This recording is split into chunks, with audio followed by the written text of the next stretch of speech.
America के पूर्व राष्ट्रपति डोनाल्ड ट्रंप की सुरक्षा में जो सीक्रेट सर्विस के एजेंट लगे होते हैं उनका इतिहास करीब 160 साल पुराना है। खास बात यह है कि सीक्रेट सर्विस को बनाया था पूर्व राष्ट्रपति अब्राहम लिंकन ने, जो अमेरिका को जाली करेंसी के खतरनाक जाल से मुक्त कराना चाहते थे। लेकिन जल्द ही इस सीक्रेट सर्विस राष्ट्रपति, उपराष्ट्रपति और पूर्व राष्ट्रपति समेत कई वीवीआईपी की सुरक्षा का जरिया बन गया। हालांकि कई बार इस पर बेहद संगीन आरोप भी लगे।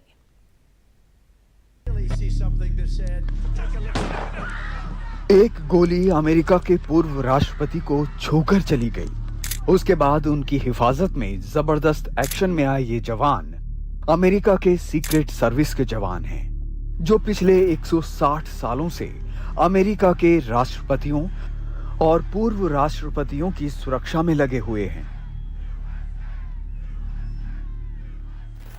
ये एक दुखद संयोग है कि जिस अब्राहम लिंकन ने राष्ट्रपति रहते सीक्रेट सर्विस के गठन की सिफारिश की थी, उनकी भी हत्या हो गई थी।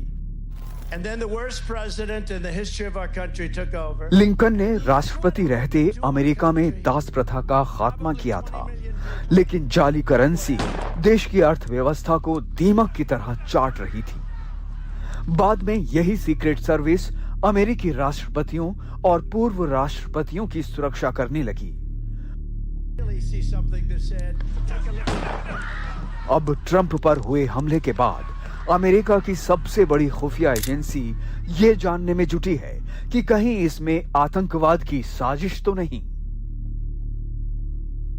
We are investigating this as an assassination attempt, but also looking at it as a potential domestic terrorism act. So our counterterrorism division and our criminal divisions are working jointly together to determine the motive in this case. Secret service का सालाना budget करीब 27,000 करोड़ रुपए का है। इतने भारी भरकम budget वाली सीक्रेट सर्विस को एक सुरक्षा नेटवर्क में शामिल किया जाता है, जो राष्ट्रपति और पूर्व राष्ट्रपतियों के निजी जीवन और जानकारी को सुरक्षित रखता है।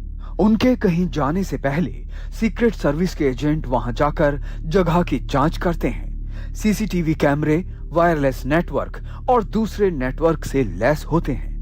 आमतौर पर पूर्व राष्ट्रपति के साथ 4 एजेंट होते हैं। पूरी सीक्रेट सर्विस में 3,200 स्पेशल एजेंट्स काम करते हैं। इनमें से 1,300 अधिकारी तो सीधे व्हाइट हाउस में काम करते हैं। लेकिन जिस सीक्रेट सर्विस को सबसे ज्यादा सटीक सुरक्षा व्यवस्था माना जाता है, उसकी एक चूक ने कई सवाल खड़े कर दिए, जिसके बाद अमेरिकी खुफिया एजेंसी FBI से जवाब देते भी नहीं बन रहा है। I want to reiterate that the violence that we saw yesterday is an attack on our democracy itself. The Justice Department has no tolerance for such violence, and as Americans, we must have no tolerance for it. This must stop. हालांकि इस secret service के एजेंटों पर कई बार गंभीर आरोप भी लगे। मसलन 12 साल पहले तत्कालीन राष्ट्रपति बराक ओबामा को कोलंबिया जाना था, लेकिन उनकी यात्रा से पहले पहुंचे सीक्रेट सर्विस के कई एजेंट एक होटल के कमरे में कॉल गर्ल को लेकर पहुंच गए। ये भेद तब खुला जब एक कॉल गर्ल ने पेमेंट को लेकर विवाद किया। तब ये नियम बनाया गया कि सुरक्षा में लगे किसी भी एजेंट को 10 घंटे पहले से ही होटलों में जाने की इजाजत नहीं होगी। साथ ही 10 घंटे पहले से ही वो शराब से दूर रहेंगे।